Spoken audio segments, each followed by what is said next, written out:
Hello दोस्तों, स्वागत है आपका अपने यूट्यूब चैनल आनंद ज्ञानपुर में। और आज आपको बताने वाले हैं कि पोस्ट ऑफिस की ऑफिशियल नोटिफिकेशन आ गई है। जी हाँ दोस्तों, डाक विभाग में ग्रामीण डाक सेवक के लिए 40,000 से ज़्यादा वैकेंसी आ गई हैं। जी हाँ दोस्तों, तो इसके लिए आपको पूरी जानकारी देने वाले हैं, तो वीडियो में अंत तक बने रहें। पूरी आपको जानकारी देंगे कि इसमें क्या फॉर्म भरना है, कैसे कैसे आपको फॉर्म भरना है, क्या मांगा गया है। और सबसे बड़ी चीज़ ये कि जो भी स्टूडेंट्स डाक विभाग के लिए तैयारियाँ कर रहे थे, या फिर जो भी एग्ज़ाम के लिए तैयारियाँ कर रहे थे, या पोस्ट ऑफिस में कोई भी वैकेंसी के लिए तैयारियाँ कर रहे थे, तो उनके लिए बता दें कि ग्रामीण डाक सेवक के लिए 40,000 से ज़्यादा वैकेंसी आ गई हैं। और इसमें सबसे बड़ी चीज़ ये कि इसका कोई भी एग्जामिनेशन नहीं होने वाला है। 10th के आपके परसेंटेज के बेस पर सीधे इसमें भर्ती होने वाली है, और इसके बेसिस पर मेरिट लिस्ट निकलेगी और उसमें सीधे आपकी भर्ती रहेगी। तो इसमें बहुत ही अच्छी बात यह रहेगी कि जो भी स्टूडेंट्स हाई स्कूल पास कर चुके हैं, कितना भी आपका परसेंट है, लेकिन आप इस फॉर्म को भरें, क्योंकि फॉर्म का जो शुल्क है वो केवल 100 रुपये है। जी हाँ दोस्तों, केवल 100 रुपये फॉर्म का शुल्क है। तो पूरी आपको जानकारी देने वाले हैं, क्या इसका सिलेक्शन का प्रोसेस है और क्या क्या डॉक्यूमेंटेशन लगेंगे आपको। तो पूरा वीडियो अंत तक ना देखना भूलें, और पूरा आपको जानकारी मिल जाएगी कि अंत तक आपको क्या क्या मिलेगा। तो पूरा वीडियो देखें, अंत तक आपको सारी जानकारियाँ मिल जाएगी। तो दोस्तों आपको बता दें कि डाक विभाग की तरफ से ये ऑफिशियल नोटिस आ गई है। जी हाँ दोस्तों, और आज से ये फॉर्म भरना शुरू हो गए हैं। 27 आज की डेट से ये फॉर्म भरना शुरू हो गए हैं, जिसमें GDS है, ग्रामीण डाक सेवक की भर्ती है, और उसके बाद में SDM SADM की भर्ती भी है। आपको पूरी इसमें बताएंगे जो कि इसमें आपकी भर्ती है। और ये रजिस्ट्रेशन का डेट आज से शुरू हो गया है 27 जनवरी से, और इसकी लास्ट डेट रहेगी 16 फरवरी। जी हाँ दोस्तों, 27 जनवरी से 16 फरवरी के बीच में रहेगा। और जो भी आपका फॉर्म में अगर कोई करेक्शन रहता है, उसके लिए फॉर्म की जो करेक्शन की डेट रहेगी वो 16 फरवरी से 19 फरवरी, 3 दिन के लिए वो ओपन खुली रहेगी। अब आपको पूरा बताते हैं कि इसमें कौन कौन सी पोस्ट के लिए है। एक तो पहला है BPM है, जिसमें सैलरी ग्रेड देखिए बता दिया गया है 12,000 से 29,380। और APBM डाक सेवक के लिए 10,000 से 24,470 रहेगा। तो इसमें आपको बता दें कि GDS का जो इसमें एग्जामिनेशन ये रहेगा, इसमें कोई भी एग्ज़ाम का प्रोसेस नहीं है। और ये दोनों ही पोस्ट के लिए आपकी सीधी भर्ती होंगी, जिसमें हाई स्कूल की सर्टिफिकेट के बेस पर आपका होने वाला है। मतलब आपका हाई स्कूल में अगर आपका ग्रेड है, तो ग्रेड का भी अभी आपको बताएंगे कि A1 A2 है या B1 B2 है, तो आपका किस ग्रेड का कितना नंबर होगा। और अगर आपके परसेंटेज हैं, तो आपके जितने भी परसेंट हैं आप उसके अकॉर्डिंग आप भर दें, मेरिट के अकॉर्डिंग इसका फाइनल लिस्ट निकलेगी। तो अब आपको इसमें बता दें कि दो पोस्ट के लिए इसमें निकाला गया है। पहला तो पोस्ट है ब्रांच पोस्ट मास्टर, BPM के लिए निकाला गया है। और दूसरी जो पोस्ट है वो आपको बता दें कि इसमें APPM के लिए है, असिस्टेंट ब्रांच पोस्ट मास्टर के लिए है। और दूसरी जो वैकेंसी है वो आपकी ब्रांच पोस्ट मास्टर के लिए। तो ब्रांच पोस्ट मास्टर और जो आपका ये असिस्टेंट पोस्ट मास्टर है, ये दोनों के लिए जो सैलरी ग्रेड है 24,000 से 29,000, जो बहुत ही अच्छा है। हाई स्कूल जो भी स्टूडेंट्स हैं और जो भी पोस्ट ऑफिस के लिए वैकेंसी के लिए इंतजार कर रहे थे डाक सेवक भर्ती के लिए, तो उनके लिए वैकेंसी आ गई है। आपको पूरी जानकारी इसमें मिलेगी कि पूरा इसमें फॉर्म कैसे भरना है और इसमें क्या क्या आपको फॉर्म के लिए मांगा गया है। तो जैसा कि आप बता सकते हैं आपको कि देखिए, डाक सेवक के लिए जो कि ये वर्क रहेगा, उनको सब post office, head post office, उनकी कहीं भी पोस्टिंग हो सकती है। और उनको सेल ऑफ स्टाम्प है, stationery, convenience, delivery of mail, door step, door to door आपको डिलीवरी ऑफ मेल्स करने होंगे। ये सारे आपके DPM के आपके कार्य रहेंगे, जो कि डाक सेवक रहेंगे, उनके ये सारे कार्य रहेंगे। अब उसके बाद में आपको बताते हैं कि उनके लिए एलिजिबिलिटी क्राइटेरिया क्या मांगी गई है। मिनिमम जो एज है वो 18 साल है, और मैक्सिमम जो एज है वो 40 साल है। और इसके साथ में उसको एज रिलैक्सेशन भी मिलेगा। अगर OBC हैं 3 साल है, SC ST हैं 5 साल है, और EWS हैं तो उनको कोई रिलैक्सेशन नहीं है। कोई अगर जो डिसेबिलिटी है तो उनको उस अकॉर्डिंग 13 साल का भी इसमें देखिए उनको रिलैक्सेशन मिलेगा। मतलब अगर कोई OBC में है और अगर जो कोई फिजिकल डिसेबिलिटी है, तो उनको 13 साल का रिलैक्सेशन मिलेगा। बहुत ही अच्छा है कि जो भी स्टूडेंट्स कुछ कारणों की वजह से और पोस्ट में या किसी और में भर्ती नहीं कर पा रहे हैं, तो वो इसके लिए भी देख सकते हैं। उनके लिए बहुत अच्छा ऑप्शन है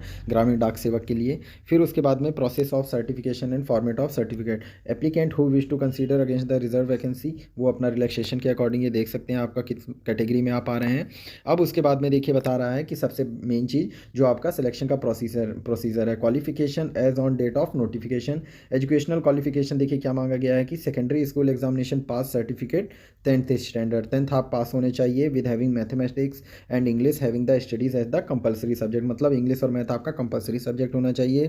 conducted by recognised board of school education of government in state and India, governments unit territory, Indian shall be mandatory equal qualification approved by GDS। मतलब आपके लिए कोई भी मान्यता प्राप्त स्कूल से या मान्यता प्राप्त बोर्ड से आपका हाई स्कूल होना चाहिए। और उसके साथ में आपका the applicant should be study local language, name local languages, मतलब आपको अपनी लोकल लैंग्वेज में आपको पता होना चाहिए सारा।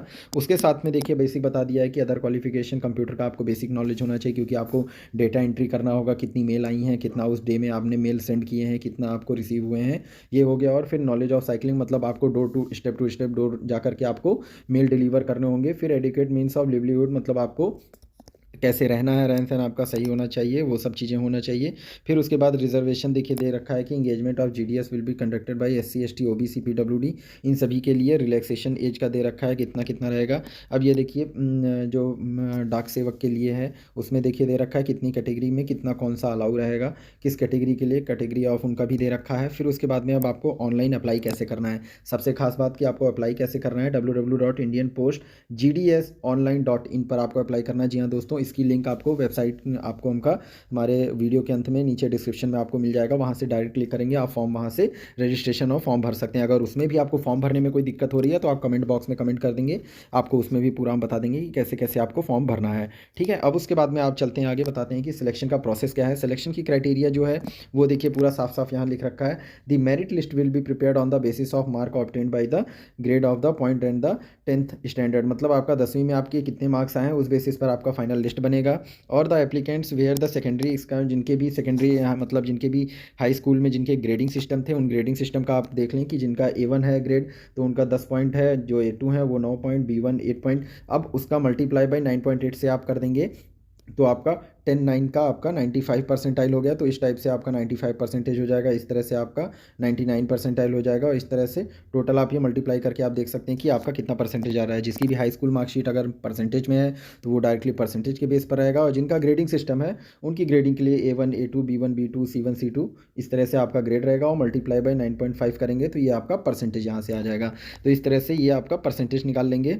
फिर उसके बाद में आपका जो फाइनल सिलेक्शन है वो आपका मेरिट के आधार पर होगा, और जिनके भी CGPA हैं CGPA को मल्टीप्लाई बाय 9.5 कर देंगे तो वो आपका परसेंटेज आ जाएगा। इस तरह से आपको परसेंटेज निकल जाएगा। जितना भी आपका CGPA सपोज आपका 7.5 है तो 7.5 हो जाएगा मल्टीप्लाई बाई 9.5 हो जाएगा, तो वो जितना परसेंटेज आएगा वो आपका फाइनल परसेंटेज होगा। तो इस तरह से आपकी फाइनल मेरिट लिस्ट बनेगी, और मेरिट लिस्ट के बेसिस पर ही ये फाइनल सिलेक्शन आपका होने वाला है। अब इसके बाद में कम्युनिकेशन ऑफ सिलेक्शन का जो प्रोसेस है वो देखिए लिखा हुआ है। The list of applicants short listed for engagement will be released by the department and the website of the GDS portal, जो कि अभी आपको बताया कि postoffice.gd.in पर आपको उसी पर ही आपको सारा जो फाइनल सिलेक्शन लिस्ट रहेगी कैंडिडेट्स की उसी पर आपको दिख जाएगी। जैसे ही लिस्ट भी आएगी वो भी आपको हम बताएंगे कि कब आ गई है लिस्ट, उसकी हम आपको अपडेट देते रहेंगे। तो आप चैनल पर हमारे बने रहिएगा, चैनल को शेयर करना ना भूलिएगा, और चैनल को ज़्यादा से ज़्यादा सब्सक्राइब करिएगा तो इस पर आपको अपडेट मिलती रहेंगी। फिर उसके बाद में जो इंपॉर्टेंट इंस्ट्रक्शन देखिए दिया गया है वो भी आपको बता दें। The department of post of engagement authority of each post reserve to the right of modify cancel और नोटिफाई और reserve the number of post at any time without assigning any reason और स्टॉप द ऑनगोइंग प्रोसेस, मतलब अगर जो कोई भी process जो आपका ये क्राइटेरिया चल रहा है, जो प्रोसेस चलेगा, मतलब आपका पहले मेरिट लिस्ट बनेगा, मेरिट लिस्ट के बाद में फाइनल मेरिट लिस्ट निकलेगी, फिर उसके बाद में आपको नोटिस आएगी, फिर आपको डॉक्यूमेंट वेरिफिकेशन होगा। तो ये सारे प्रोसेस में आप कभी भी बिना बताए आपको गायब नहीं होना है, मतलब आप कहीं भी बिना बताए आप सिलेक्शन प्रोसेस से बीच में से आप नहीं जा सकते हैं। इस तरह का इसमें नोटिस में दे रखा गया है instruction. Department of post is not responsible for non receipt of the email SMS, मतलब डिपार्टमेंट इस चीज़ के लिए रिस्पॉन्सिबल नहीं होगा कि कोई आपको SMS नहीं आया, मेल नहीं आई। इसीलिए आप टाइम टू टाइम इनकी वेबसाइट आप देखते रहेंगे कि कब इनकी शॉर्ट लिस्ट नोटिस निकल रही है, कब इन्होंने बुलाया है, तो वो आपको देखते रहना पड़ेगा। इनकी वेबसाइट पर इन्होंने ये साफ साफ इंस्ट्रक्शन में दे दिया है दोस्तों। अब आपको देखिए बताते हैं कि आपको रजिस्ट्रेशन करना है पूरा इंस्ट्रक्शन ऑफ एप्लीकेंट्स। आपको सबसे पहले एप्लीकेंट्स को अपना नंबर, फ़ोन नंबर, मोबाइल, सारी ये बेसिक डिटेल आपको भरनी है www.indianpostges.online.gov.in पर। ये लिंक आपको मिल जाएगी हमारे वीडियो के अंत में, और इस पर आपको रजिस्ट्रेशन करना है, नाम, रोल, सारी चीज़ें आपको डिटेल्स, बेसिक डिटेल भरनी है, और आपके पास में OTP आएगा। उस तरह से आपका रजिस्ट्रेशन हो जाएगा, और आपके मोबाइल नंबर पर और आपके मेल पर एक रजिस्ट्रेशन नंबर आ जाएगा जो कि पोस्ट ऑफिस की तरफ से आ जाएगा, वो आप संभाल करके रखेंगे। फिर उसके बाद में आपको फ़ोटो, साइन ये सारे अपलोड करने होंगे, डॉक्यूमेंट अपलोड करना होगा, और फिर उसके बाद में आप देख सकते हैं पेमेंट फ़ीस जो है वो 100 रुपये इसमें आपको फॉर्म की फ़ीस जमा करनी है। अब उसके बाद में फॉर्म भरने के बाद में आप फॉर्म प्रिंट कर लेंगे और उसको आप अपना सेव कर लेंगे। फिर अब देखिए दिखाया गया है कि online selection of division and the accessing preference, मतलब आपको फॉर्म भर देंगे, फॉर्म डाउनलोड करके अपना सेव कर लेंगे। अब applicant can only apply for more vacants post GDS और इन वन सेलेक्टेड डिवीज़न, आप किसी एक ही डिवीज़न में केवल आप पोस्ट को अप्लाई कर सकते हैं। Before selecting division option applicant have to validate details by giving the registration number OTP। आप जब आप किसी भी डिवीज़न के लिए आप भरने वाले रहेंगे तो आपको अपना रजिस्ट्रेशन नंबर OTP आपको आएगा। इस तरह से आप आगे का फॉर्म भर पाएंगे। अब इसमें देखिए लिखा हुआ है कि if applicants option for 5 post in a division with preference post 1 2 3 4 5 etc as a selected as materials in more than 1 post the first post in order of the preference against which she or we would find for suitable order. मतलब आपको किसी एक ही division में आपको जो 5 preference दी जाएंगी, अगर आपका मेरिट में किसी में बढ़िया आता है तो आपको फर्स्ट पोस्ट पे ही आपको प्रायोरिटी दी जाएगी। और सबसे बड़ी चीज़ ये कि इसमें मेल और फीमेल दोनों कैंडिडेट्स अप्लाई कर सकते हैं। तो इन दोनों ही पोस्ट के लिए है कि उसमें मेल हो या फीमेल हो, दोनों कैंडिडेट इसमें अप्लाई कर सकते हैं अभ्यर्थी। तो आप जो भी हाई स्कूल पास कर चुके हैं स्टूडेंट्स, आप अपना फॉर्म इसमें अप्लाई कर दें। और जितना भी परसेंट है, क्योंकि परसेंटेज के ही बेस पर इसमें मेरिट लिस्ट बनेगी डिवीज़न वाइज, तो आप ये मान के चलिए होगा ही होगा आपके डिवीज़न में जो भी आप 5 प्रेफरेंस देंगे अपने डिवीज़न में।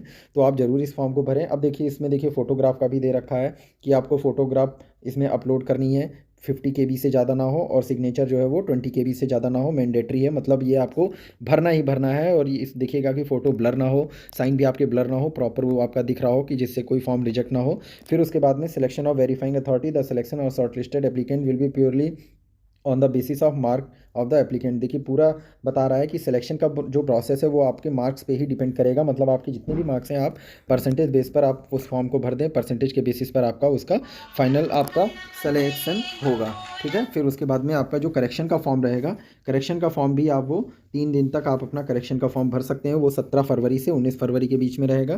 तो इस तरह से आप अपना ये फॉर्म भर दें और जल्दी से जल्दी इस फॉर्म को अप्लाई कर दें।